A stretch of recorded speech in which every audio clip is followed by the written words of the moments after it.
Hello friends, my self Dushyant Kumar D Kumar ICS academy में आपका स्वागत है।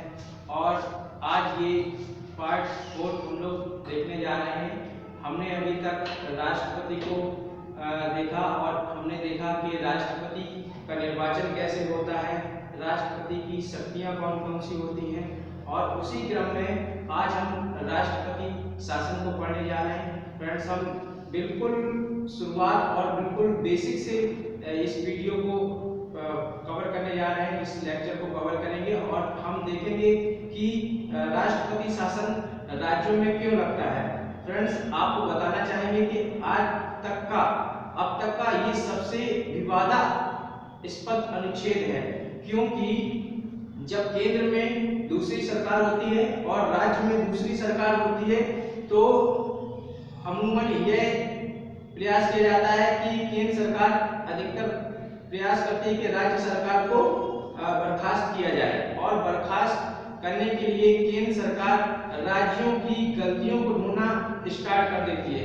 ये समस्या जब नहीं आती जब केंद्र में एक सरकार है और राज्य में भी वही सरकार है, लेकिन समस्या जब आती है जब केंद्र में कोई दूसरी सरकार काम कर रही है और राज्य में कोई दूसरी सरकार काम कर रही है। कई बार केंद्र में यूपीए की सरकार रही या कांग्रेस की सरकार रही तो उसने भाजपा में राज्य में जो भाजपा शासन कर रही थी तो उसे बर्खास्त किया गया, और जब बीजेपी सरकार सत्ता में आई तो उसने राज्यों में कार्य कर रही कांग्रेस सरकार को बर्खास्त किया।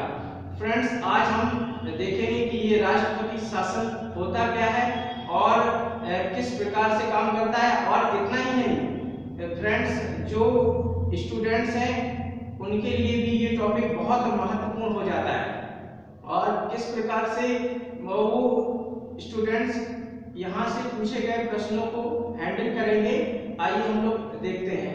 फ्रेंड्स, राष्ट्रपति शासन इसे हम लोग संवैधानिक तंत्र की विफलता भी मानते हैं। ऐसा इसलिए माना जाता है कि केंद्र द्वारा राज्यों को अगर कोई निर्देश दिया जाता है और राज्य उस निर्देशों को अगर पालन नहीं करती है तो इस आधार पे राष्ट्रपति शासन लगाया जा सकता है। या दूसरा आधार हम ये भी कह सकते हैं कि संवैधानिक प्रावधानों के अनुरूप यदि राज्य सरकारें काम नहीं करती हैं तो हम ये मानते हैं कि केंद्र सरकार को पूरा अधिकार है और कि राज्य सरकार को वो बर्खास्त कर सके। ऐसा भारतीय संविधान के अनुच्छेद 356 में उल्लेख किया गया है। अवधि कितनी होनी चाहिए? अवधि फ्रेंड्स 6 माह की होनी चाहिए। अधिकतम 3 वर्ष तक लगाया जा सकता है राष्ट्रपति शासन, लेकिन 3 वर्ष के लिए 2 कंडीशन है, शर्त। पहली शर्त ये है कि चुनाव आयोग यह प्रमाणित करके दे कि उस राज्य में चुनाव कराना संभव नहीं है। दूसरी शर्त ये है कि पूरे देश या देश के किसी भाग में आपात लागू हो तो भी राष्ट्रपति शासन 3 वर्ष तक लगाया जा सकता है। अनुमति फ्रेंड्स, जब राष्ट्रपति शासन की घोषणा की जाती है तो संसद के दोनों सदनों से सामान्य बहुमत के आधार पर अनुमति ली जाती है। जैसा कि हमने राष्ट्रीय आपात जब 352 पढ़ रहे थे तो वहां हमने आपको बताया था कि आधार क्या होना चाहिए। हमने बताया था युद्ध, बाह्य आक्रमण और सशस्त्र विद्रोह के आधार पर राष्ट्रीय आपात की घोषणा की जाती है। इसी प्रकार से यहाँ आधार केंद्र द्वारा राज्य के निर्देशों का पालन न करना या राज्य सरकार संवैधानिक प्रावधानों के अनुरूप काम न करे। दूसरा, वहाँ अवधि कितनी बताई थी तो हमने बताया था कि राष्ट्रीय आपात यानी घर में मान लीजिए कोई आपात है तो कितने दिनों तक चलेगा पता नहीं। जैसे एक परिवार चलता है वैसे ही देश चलता है, तो कितने दिनों तक आपातकाल समस्या बनी रहेगी कोई निर्धारित नहीं है, हमने बताया था। और ये अवधि यहाँ कितनी है? यहाँ 6 माह, अधिकतम 3 वर्ष। शर्त बताई, शर्त में हमने बताया कि चुनाव आयोग प्रमाणित करके दे कि उस राज्य में चुनाव कराना संभव नहीं है या पूरे देश या देश के किसी भाग में राष्ट्रीय आपात लगा हो। अनुमति संसद के दोनों सदनों से सामान्य बहुमत के आधार पर। और अभी मैंने आपको बताया कि अब तक का ये सबसे विवादास्पद अनुच्छेद रहा है। लोगों की बढ़ती जागरूकता और मीडिया का बढ़ता प्रभाव, इसके कारण इस अनुच्छेद पे रोक लगी और यानी कह सकते हैं कि कुछ कम हुआ इसका प्रभाव। और सुप्रीम कोर्ट ने भी समय समय पर गाइडलाइन जारी की कि बिना वजह राज्यों में राष्ट्रपति शासन न लगाया जाए, और कई बार इसे न्यायिक समीक्षा के द्वारा राष्ट्रपति द्वारा लगाए गए राष्ट्रपति शासन को हटाया भी गया। सुप्रीम कोर्ट ने कई जगह इसे बर्खास्त भी किया, यानी न्यायिक समीक्षा की परिधि के अंदर आता है।